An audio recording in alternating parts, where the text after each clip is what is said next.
morning. My name is Shonit. I'm the founder of Career Ninja, and thank you for being here for the fireside chat with Aditya. Aditya, thanks for being here. Yeah, hi, Shravan. Uh, we'll get started while the others can join in. Cool. Um, Good to see you, Aditya, and thanks for taking your time to interact with me, with our learners, and share all your experience. Pleasure. For everyone who is not completely initiated with Aditya is an entrepreneur with about 13 plus years of experience. He has led startups from bootstrapping to profitability to exit, and not just one, two. It includes iGenero, it includes Social Samosa. He used to lead everything business at iGenero, which got acquired in March 2020. You also co-founded and led all things product at Social Samosa. And I mean, a lot of you out there are digital marketers and have been exposed to and probably been learning something new or interesting every other day, uh, from Social Samosa even now. So um, Aditya is one of the people behind it originally. Currently, he's a venture partner at Hustle Partners. It's an investor arm of InnoPark, where he's also an entrepreneur in residence, and he's also part of Confluence, which is an influencer marketing platform, if I'm not, if I'm correct. Yeah. Okay. Um,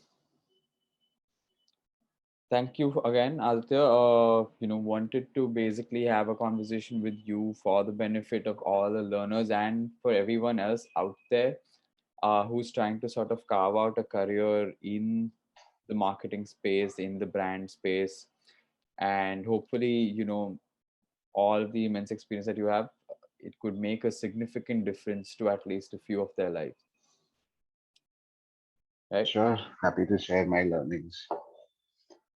Great. So I'll actually get started with one of the most common questions that we get asked, and especially relevant now that 2021 is coming to an end. What do you think are the most lucrative career paths coming up in 2020 in the marketing ecosystem? Mm, okay. So specific to, let's say, all things digital, right? So today, I think the lines between social and digital tech are, blurring very quickly. And of course, it's a no-brainer that, everybody's putting in most of their money, if not already, they will in all forms of digital advertising and marketing. So I think, and along with that, we are also seeing, the kind of monetization pressure each of these platforms have on themselves, right? From a Facebook to an Instagram to a YouTube, etc.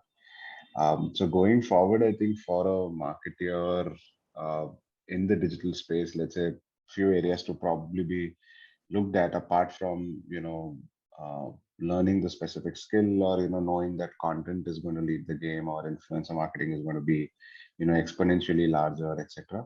I think it's also got to be a lot more strategic, a lot more automated, and a lot more smarter because now a lot of a, a lot of tools allow us to do a lot of things, but then beyond a certain point, how do you still stand out, right? And I think we do always keep saying that social is more of an experience that you are providing to your customer or your stakeholder, but I think that will stand true probably next year because there's way too many brands, um, there's way too much, or I would say there's a very serious fight for your attention, right? So it's only when you're able to sort of create an experience to a customer is where, or a user is where, your brand might actually stand out. So I think in a very small nutshell, I think it'll be very integrated. It has to be very smart, and it has to be very strategic. It's, I think, on other days where you can say that okay, let's do the small thing and see how it works, and we revisit it. Right now, it's all sort of integrated across the whole product experience that you're trying to deliver. Got it. So for someone starting out in this domain, you know, what let's say what should be the best starting point for them, right? If they had to pick, either a role or a career or a direction, um, to be able to get into this entire combination of spaces that's basically merging. What what do you think is the best starting point? So, I mean, I think any starting point is a great starting point, right? The point is to get started earlier, sooner than later. But uh, I would say that again, it kind of boils down to what your long-term plan or focus is going to be. Where in early, again, it depends on the stage of the company. In early stage, you get to do, you get to learn a lot. You get to play around with a bunch of things. You get to do a lot more experiments. You're expected to know all the platforms, how things work, and you're expected to know maybe content strategy. You're expected to know marketing strategy, and you will learn as you go along as well. But as you move up the ladder, you end up becoming a specialist in a particular domain or a field for some time, or a particular vertical. So you can go either or, where you can say that, okay, I want to spend 10 years in e-commerce, or I want to spend 10 years in edtech, or I want to spend 10 years in fintech. And if you pick all things marketing for that particular domain, over a period of few years, you will get to learn and experience everything that an tech company requires to do, right? It could be retention, it could be churn, it could be anything, right? So I would say that, yeah, it's the earlier you are able to sort of get a visibility in terms of how do you want to, play your 3 to 5 years. Do you want to go deep into a industry, or do you want to go deep into a skill set, right? And I think that kind of lays the foundation to what you want to build on top, from there on, right? But to get started, I would say content is a great place to start, to really understand how, because the bottom line of any platform today is content. Any communication is content. So really, really understanding what content does, how it plays, and if you're able to sort of test out your thesis of how content is changing marketing landscape for you, I think that's a great place to start with. Awesome. Okay. And you touched upon a very interesting thing, which, most people say pick a skill and specialize in it and then go a little wider and then generalize. But you mentioned either pick a skill or a domain. Correct. And that's, at least to my experience, not that well, reinforced to people who are picking a career. So, uh, would you suggest picking a skill or a domain, or how would you suggest thinking through what do I pick for, again, someone who's starting out or early making their first career switch? So yeah, I mean, for example, if you look at the market, right, at least in India, I would say maybe 5 years back, you didn't have domain specialists. Now you have domain specialists. So if if a Swiggy wants to hire people, they might probably prefer to hire people from a consumer startup, an internet product, maybe doing a lot of transactions, and addressing with the online offline component, right? Earlier there were no references, examples, competition to be even looked at, right? But today, there are plenty of startups trying to do something similar, if not similar, in the same space, if not in the same space, but using the same ecosystem, right? So the reason I said that, it kind of makes sense to pick a domain as well, because when you go deeper in a domain, you of course get to know a lot about the smaller nuances, which are very important, which you only learn after you spend a lot of time in that industry. But again, after a point of time, you tend to realize that you can apply your learnings from this domain to any other domain very easily, because you know the nuances very well. So you know that an X here is nothing but a variable A in another company, right? Um, so that's the only reason I think it makes sense to stick to a domain. Also, like I said, today we do have enough and plenty companies in every domain that we can think of. Earlier, you could think of maybe two. Today, you can think of like 20 in less than 2 minutes, right? So there is enough market out there. And of course, from a future career planning or future perspective, it's always safer to place your bets in the domain which is growing than which is going obsolete. Right? So that's largely the reason I would say, yeah, it kind of makes sense to stick to a domain. And That I also think over makes a period it of more time, you do valuable. end up becoming a horizontal player. So it doesn't matter much actually. Got it. And does that also make one more valuable from a, when people are thinking about compensation and salary? Um, Correct, 100%. I think as you progress in your career, I think people will seek for specialists. I mean, it's a simple thing, right? Like if I look at startups or if I look at growth companies, apart from the growth function, so to say, right, or your technology or design, you are okay with journalists coming on board. So even if you are talking about it from a digital perspective, today we define very clearly that okay, you're an SEO expert, you're a content expert, you're a performance expert, etc., etc. But even there, from a performance perspective or search perspective, you're still playing around with the same tools. But your learning for that industry goes so deep, where you know that small little things can make exponentially large changes to the company's trajectory, right? So I think from a job career lucrative perspective definitely makes sense as you progress, because it's not very difficult to start being in a single domain and then moving lateral, versus I think maybe it's slightly more difficult if you're a generalist or all things marketing first and then you pick up a specialization, right? There your learning curve happens much later in life, which is obviously going to be a little more difficult for you because you've already spent enough time in the industry, and you tend to think that okay, maybe I know multiple things already. um, so at least that's my perspective. I wouldn't say uh, I wouldn't really say that there's a massive plus or minus here. Mhm. I just think it's how you personally play out your playbook, right? I think it's just about that. If you're aware of what you're doing, I think that's more than enough. Got it. Awesome.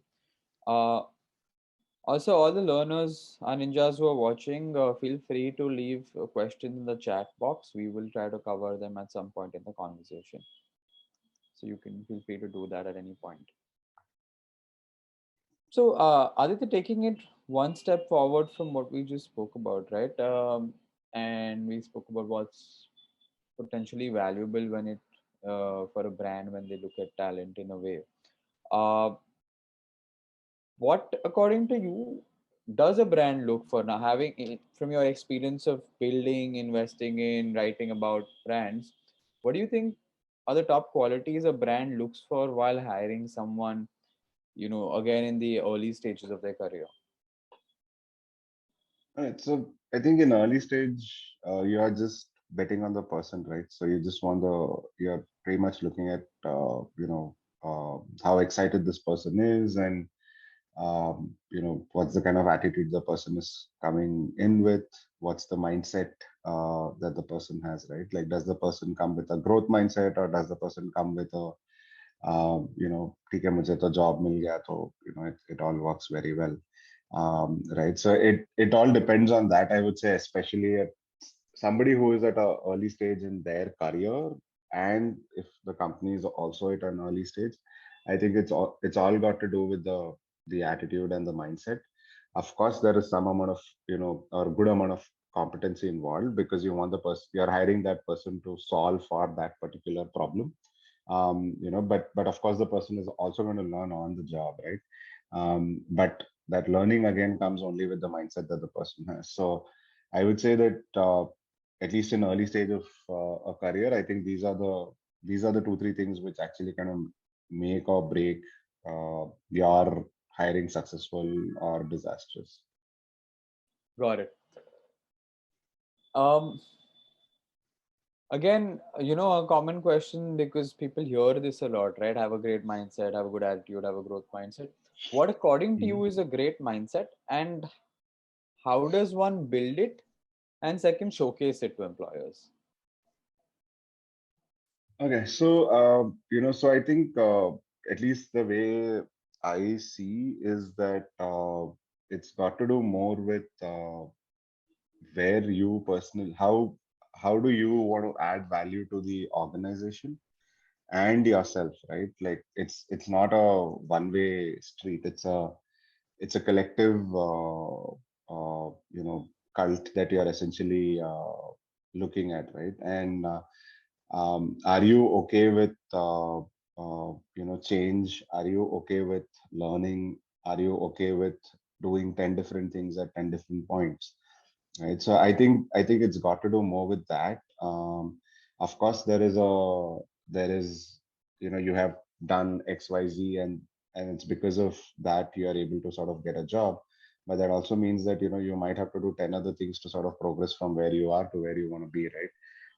So I think it's largely got to do with that, and it's just the propensity of being open to change, and not really focus on the output but focus on the outcome. I think if you're very aware that what is the outcome of every single thing I do, I think you will have an answer. More often than not, you will have an answer to all your initiatives that you're trying to run, or all the problems that you're trying to solve for the company.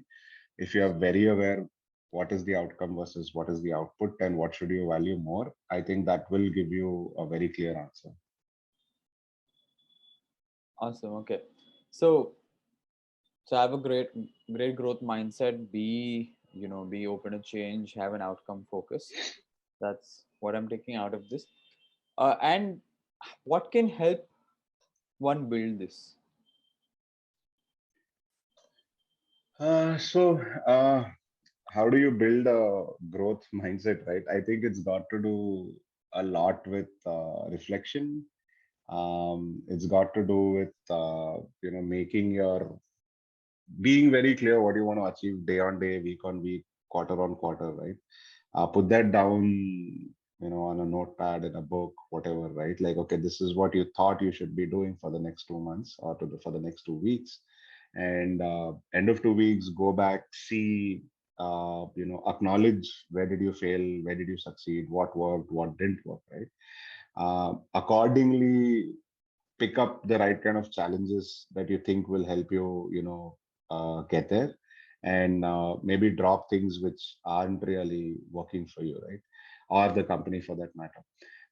I think any kind of mindset, irrespective of it being growth or otherwise, I think it's all got to just do with reflection, because only then you would be able to figure what's working, what's not working, right? And how do you sort of bring in processes to fix that? More often than not, we don't really see or we don't really set goals when we start off also, right? I mean, it's more of let's figure it out together. But then if you have very clear objectives of your week on week, month on month, goals, then I think all of these things, the self reflection happens automatically, because then you have set a baseline yourself, and then you know that this is the baseline I have to meet month on month or a week on week. And I think that's where things start changing. And of course, a lot of it also depends on, some people look at things as or let's say things to be done as opportunities. Some people look at it as challenges. Some people look at it as a to-do list. So it all boils down to how you look at these tasks, and how does this enable you, right? Like, I think it's got to do more with just reflection. Net, yeah, I would say it's just got to do with more with reflection. So reflecting, setting clear goals, picking up challenges which help you Yeah, get there, and then reflecting once again on how you do um, correct. Yeah. on that. Awesome. Okay. And and then speaking about these things again, I believe, right, when you put down a resume or when you have an interview, is how you would sort of demonstrate this to an employer. Any other particular way that comes up or Yeah, maybe. so I mean, if you have any kind of data with you, I think nothing speaks more than data, right? Where you can say that, okay, these were the 10 things I set out to do, and I could achieve 8 out of 10 things, which resulted in XYZ for the organization, right? That's what people want to hear. People don't want to hear company initiatives or company goals, right? Because that's the larger vision that you have. But what they really want to hear is what is the goal that you set for yourself, and how did you achieve or failed at that goal, right? So that even if you failed at something, it's there are very few people who are aware of what they failed at, right? So it's more often than Why they not. failed, Sorry. and why they failed also. And why they failed also, right? So even identifying that, I think, is a very good sign, right? And more often than not, we always end up saying that, there were a bunch of external factors or market conditions or whatever, right? But I mean, there is always something more to that. It's not always black and white, right? But on the other hand, from the employer perspective, it's always black and white as well. So I would say it's largely got to do with that. Yeah. Got it. Taking a slight detour, Aditya, I'm sure a lot of people would want to know if you can give us a quick backstory of how you ended up starting Social Samosa. I'm sure you must have shared this a lot of times, but Yeah. Uh, Honestly, we had no plans. It was very random. I was in Bombay. I was flying out of Bombay, and I met Ankita, uh, who's a friend of mine. And Ankita was also running her own agency called Super Chuha back then.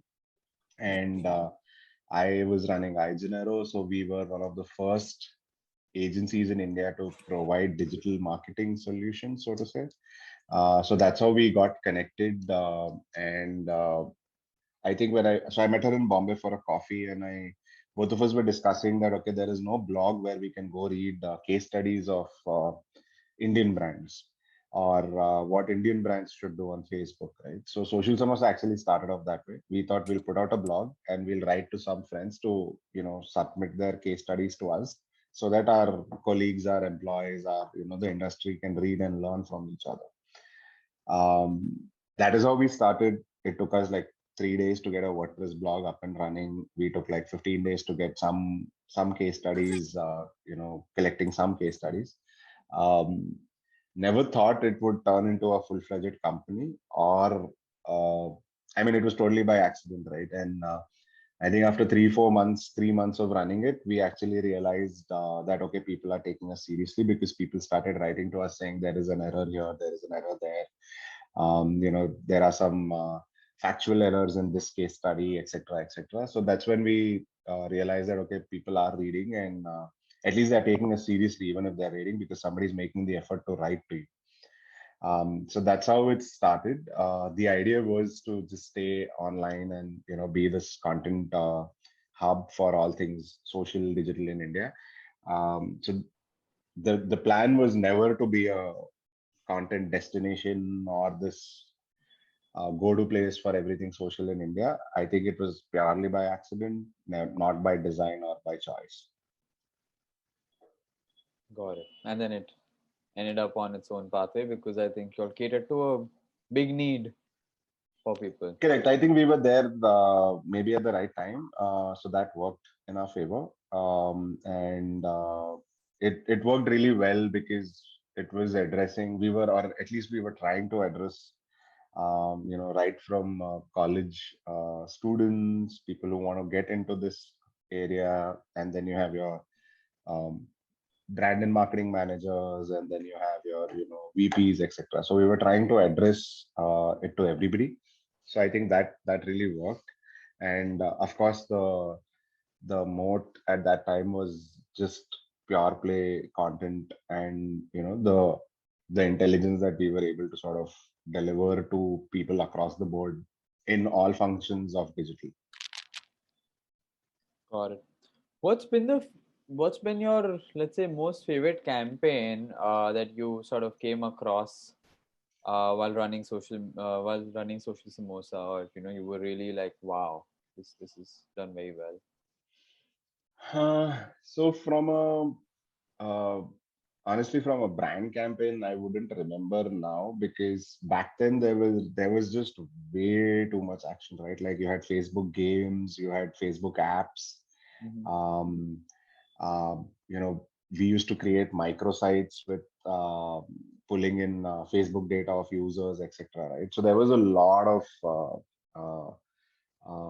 a lot of action at that point of time. But one thing that I would actually say the other way around is what still stands out for me is what Social Samosa ended up doing actually for its own PR, right? Which now we call it as moment marketing. Back then, there was no term for it. I think this is in 2011, 12, right? So there was this one instance where the HubSpot marketing head, Sam, had tweeted out to us saying that whenever I see your articles, I get reminded of samosas because that's our handle, right? And this was at, like, I think in the night at, I don't know, 7 p.m. Indian time, so their morning, and I think they were in East Coast, so their afternoon probably around 11 a.m. for them. um, and I mean, a colleague shared this in our internal WhatsApp group, and he said, "Hey, somebody, this marketing head of HubSpot mentioned us on Twitter, and this is what he said." So we said, okay, let's send them samosas, right? So I just got their address on Google. I called their office. They told me, okay, they don't sit out of this office. They sit out of the other office in Boston, I think. So I got that number. I got a confirmation that this guy is there. And I just told my friend that, a friend of mine who lives there, I just said that, why don't you just deliver some samosas to this guy's office if that's possible? So my friend said, okay, why not? I'll go ahead and do that. So in 30 minutes, I think, or in an hour, we had, like, samosas sent to their whole team. Uh, and I think we all went to bed, whatever, at 11 in the night, etc. And then when we wake up in the morning, we have, like, tweets from a bunch of people at HubSpot, and a lot of photographs and emails saying that, we still don't know what happened. We tweeted something, and here we have samosas in our office from, you guys. So we just ended up doing that. It was more of a, fun gesture. Honestly, we didn't know how would, I mean, we didn't even know if they would get the package, right? They might just discard it saying that we never ordered something, right?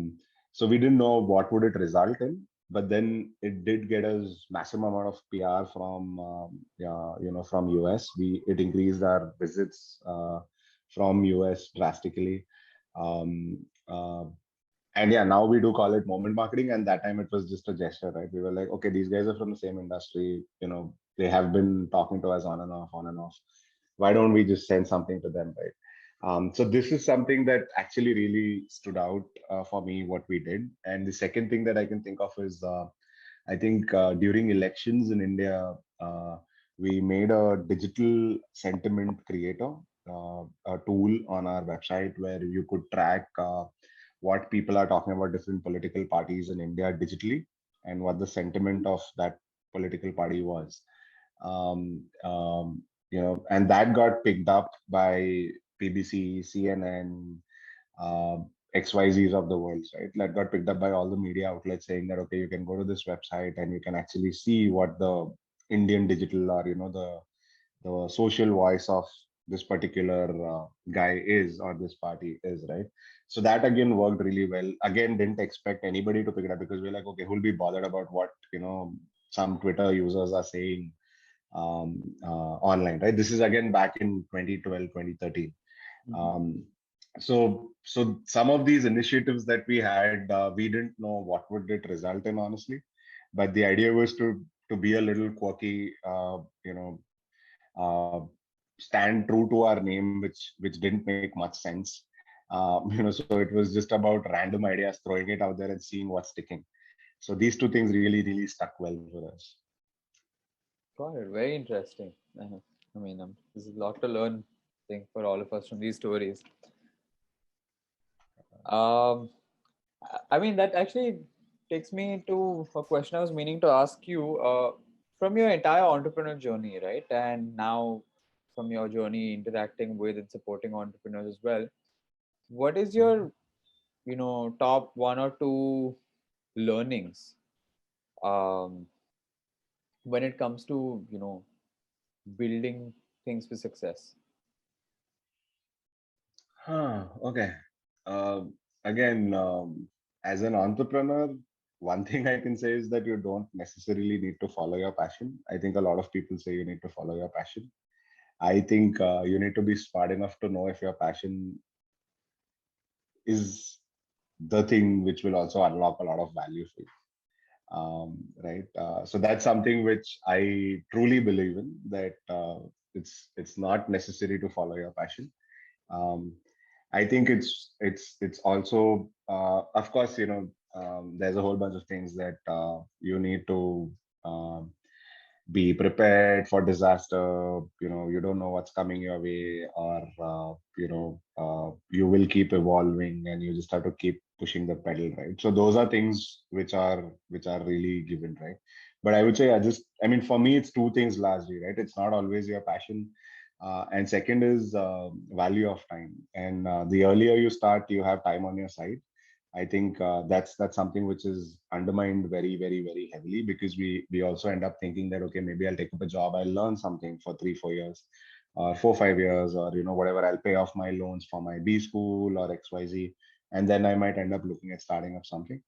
I think that's something that people should really think about. I think there is never a good time to start. I think the good time was when you thought about starting up. That was the moment probably you should have, if that was the drive that you have.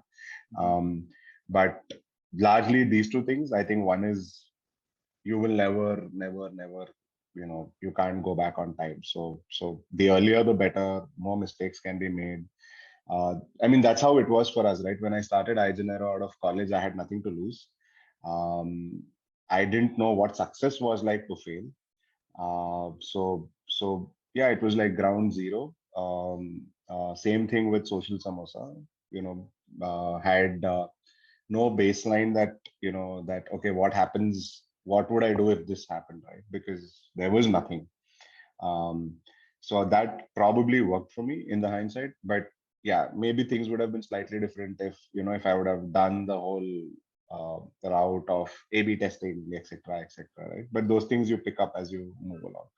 But in especially as entrepreneurship or starting up, I would say, yeah, these are the two things I would say. And then of course, given the digital play today, I would say brand yourself as much as you can. I mean, I can't take anything away from that. I would say, if you can brand yourself and sell yourself today, you can start a company, you can raise money, you can do everything that you want to do. I think we've covered a lot of things. Aditya, thank you so much for your time and all the insights and the years of No experience worries. try to distill in together. Yeah, I hope I was able to add some value, if not a lot, on a Saturday morning. So yeah. No, I'm sure this is going to be very, very valuable for our learners, people out there trying to get into the domain, or already even out there and trying to figure their way deeper inside. Thanks for your time, and have a good rest of your weekend. Oh Enjoy. man, all right, take care. You do. Take care. Bye bye.